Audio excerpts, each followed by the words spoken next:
E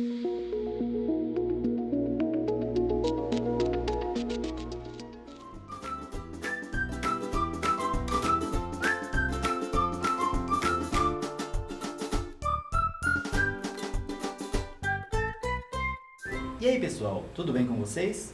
Sou o Stefano, professor de Ciências do 4º ano dos anos iniciais, e hoje falaremos sobre um tema muito bacana. Você já parou para pensar em como seu corpo consegue energia para fazer todas as coisas que faz no dia a dia? Como é que minha mãe dizia mesmo? Comer para ficar forte. Pois é, a alimentação faz toda a diferença, sendo essencial para não apenas nós possamos viver, mas também todos os seres vivos presentes na natureza. Hoje, nossa aula é sobre ela, a cadeia alimentar. Sendo um pouco mais específico, o papel dos seres vivos na cadeia alimentar. Agora, se você é um professor ou professora que nos acompanha, aqui vão algumas informações interessantes. A habilidade trabalhada na aula de hoje busca analisar e construir cadeias alimentares simples, reconhecendo a posição ocupada pelos seres vivos nessas cadeias, e o papel do Sol como fonte primária de energia na produção de alimentos. Nosso objetivo é compreender o conceito de cadeia alimentar e o papel dos personagens que a compõem em cada uma de suas etapas. A unidade temática é vida e evolução, e o objeto de conhecimento é cadeias alimentares simples. Vou adiantando que a gente vai aprender muito em nossas aulas. Então, tudo fica mais fácil se você sempre tiver em mãos seu caderno de ciências, lápis, borracha e régua. Vou aguardar você pegar tudo para que a gente possa continuar. Vamos lá?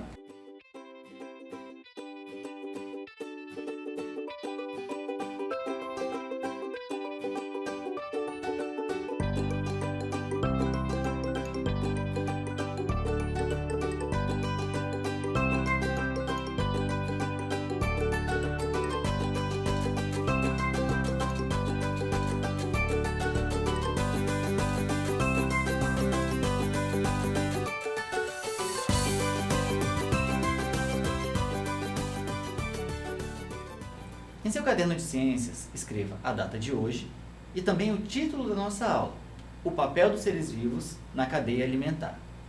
E você não pode esquecer de registrar sua presença na aula de hoje. Aqui na tela tem um QR Code. Aponte a câmera do celular para ele e marque sua presença aqui com a gente. Agora sim, vamos começar. Bem, quando falamos em cadeia alimentar, o que você imagina? Por acaso imagina isso aqui? Então, apesar de você ter seus motivos para pensar assim, eu devo dizer que não é bem isso não. Até entendo, palavras semelhantes, né? Podem causar confusão no nosso entendimento. A manga-fruta e a manga do braço. Vamos dar uma olhada no significado da palavra cadeia, então? O dicionário nos dá algumas definições para essa palavra. Uma delas está bem aqui na tela. Local usado como prisão para encarcerar bandidos. Cárcere, xadrez. E daí vem a ideia dos alimentos sem direito à liberdade. No entanto, a definição usada para a aula de hoje é outra. Se liguem nessa aqui. Uma cadeia também é um conjunto de coisas que estão umas a seguir as outras.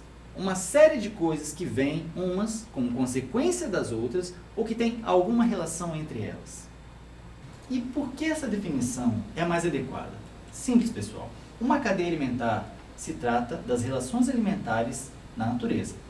Como a alimentação dos seres vivos produz energia e como essa energia se distribui entre os participantes da cadeia alimentar. Como a cadeia alimentar distribui energia entre os seres vivos? Podem escrever em seus cadernos, pois responderemos ao fim de nossa aula.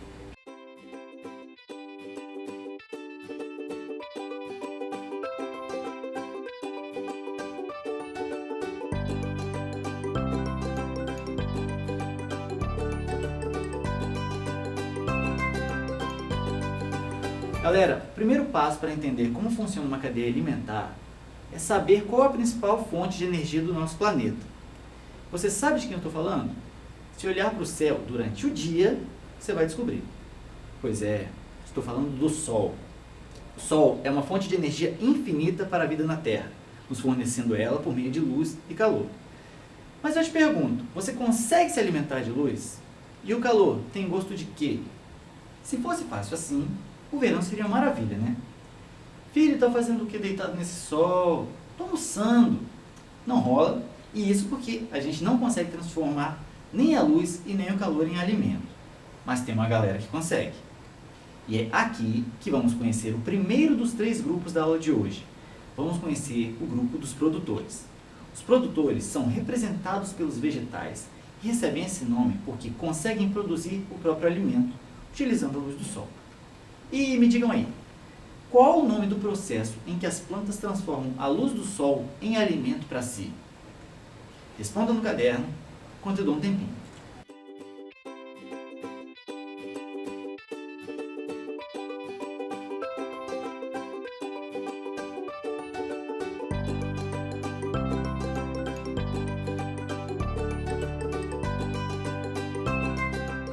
Muito bem, acertou quem falou fotossíntese. Por meio da fotossíntese, as plantas conseguem produzir o próprio alimento e a energia que precisam para viver em um processo que tem como resultado a produção de açúcar. A fotossíntese é possível graças a uma substância presente nas plantas chamada clorofila. A clorofila absorve a energia da luz solar. Com essa energia, as plantas conseguem transformar a água e o gás carbônico presente no ar em oxigênio e açúcares. O oxigênio que respiramos é liberado no ar. Já o açúcar, a planta consome parte para si, mas também armazena parte dele em seu corpo. E aí eu te pergunto, o açúcar serve de alimento para a gente? Pois é, ele serve. Não apenas para nós, mas também para uma galera que também é muito importante para a natureza. Esses fazem parte do nosso segundo grupo, os consumidores. Os membros do grupo dos consumidores recebem esse nome, pois se alimentam de outros seres vivos, conseguindo a energia necessária para viver e também realizar suas atividades diárias. No entanto, diferentemente dos produtores, eles atuam em diferentes níveis. Vamos entender melhor como isso ocorre. Bom, começamos com os consumidores de nível primário. Os consumidores primários são aqueles que se alimentam apenas de vegetais. Em resumo, estamos falando dos animais herbívoros, um coelho, uma capivara, um cavalo, dentre muitos outros. Eles se alimentam de capim, folhas de árvores, arbustos, frutos ou sementes. Fazendo isso, o açúcar e energia presente nos vegetais é absorvido por eles. E assim como ocorreu com os produtores, parte dessa energia é consumida, enquanto outra parte é armazenada em seu corpo. Mas nós também sabemos que existem animais que se alimentam de outros animais. É por isso mesmo que eles também são consumidores.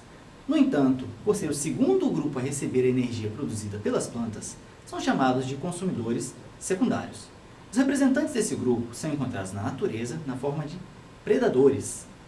Se alimentando da carne de outros seres vivos, são carnívoros. Uma onça, uma serpente, um tubarão são bons exemplos de consumidores secundários. Quando se alimenta da carne, o consumidor secundário absorve a energia que o consumidor primário havia armazenado em seu corpo.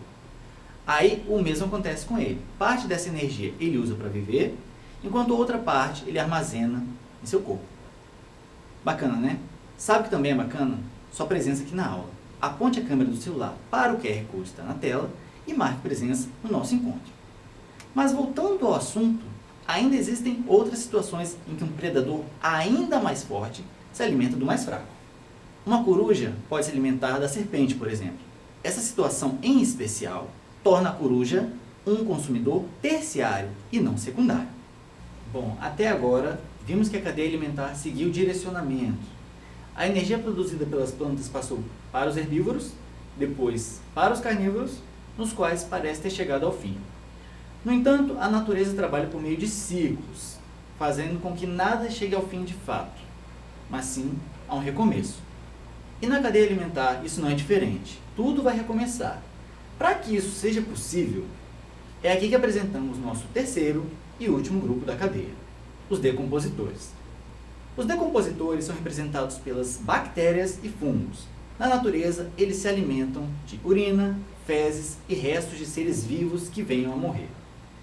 E assim como sabemos, independente de ser uma planta, um herbívoro, um carnívoro muito poderoso, a morte faz parte do ciclo de todo ser vivo, inclusive do nosso. Ao serem digeridos pelos decompositores, os restos apodrecem e devolvem ao ambiente o gás carbônico e os nutrientes que o animal trazia em seu corpo. Ao fim, o que resta são ossos e restos de pele. A decomposição fortalece e melhora a qualidade do solo onde ocorre, fazendo com que ele se torne rico, se torne nutritivo para as plantas.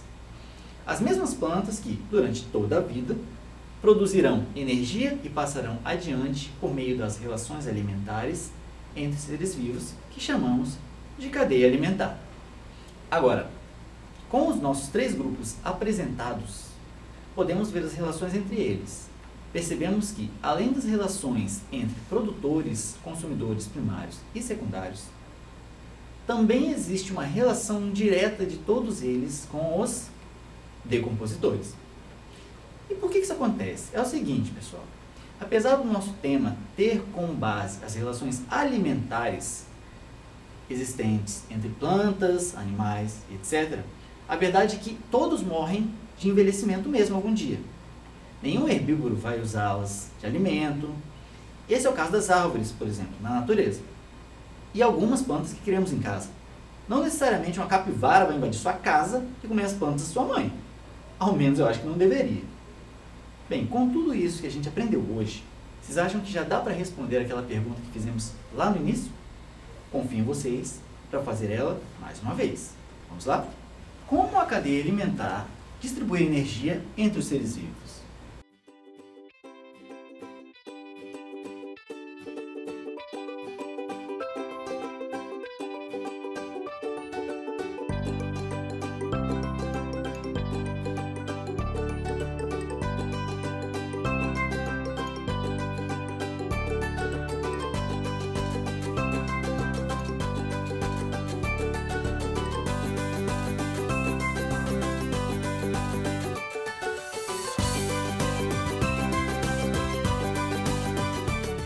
Vamos à nossa resposta.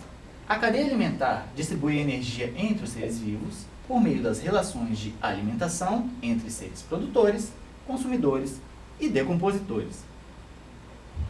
Agora, se liguem na atividade que eu preparei para hoje. Vocês vão gostar. Bem, pessoal, nessa atividade aqui, ligue o quadro de cada nível com seres vivos que sejam produtor, consumidor primário, secundário e terciário.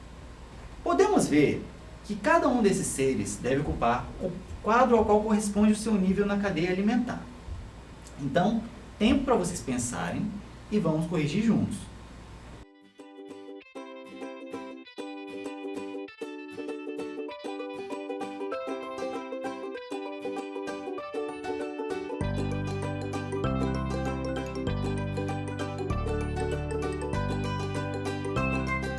Agora sim, vamos ver onde cada um ficou? Bom, como vimos durante nossa aula, o produtor é representado pelos vegetais. Nesse caso, quem ocupa o lugar do produtor é ela, a samambaia, uma planta. Conheciam? Em seguida, vemos o nosso consumidor primário, que se alimenta das plantas, o grilo. Professor, e todo inseto se alimenta de plantas? Não. O mosquito é um bom exemplo, ele se alimenta de sangue, não sendo um bom exemplo para fazer parte do nosso quadro. Mas com o grilo está ok, porque ele realmente consome plantas e pode ocupar essa posição. Em seguida temos ele, o sapo. Ele se alimenta de insetos. Por se alimentar do consumidor primário, nosso sapo se torna um consumidor secundário. E, por fim, nossa serpente. Ela ocupa a posição de consumidor terciário, pois se alimenta do sapo, nosso consumidor secundário. E aí, acertou tudo?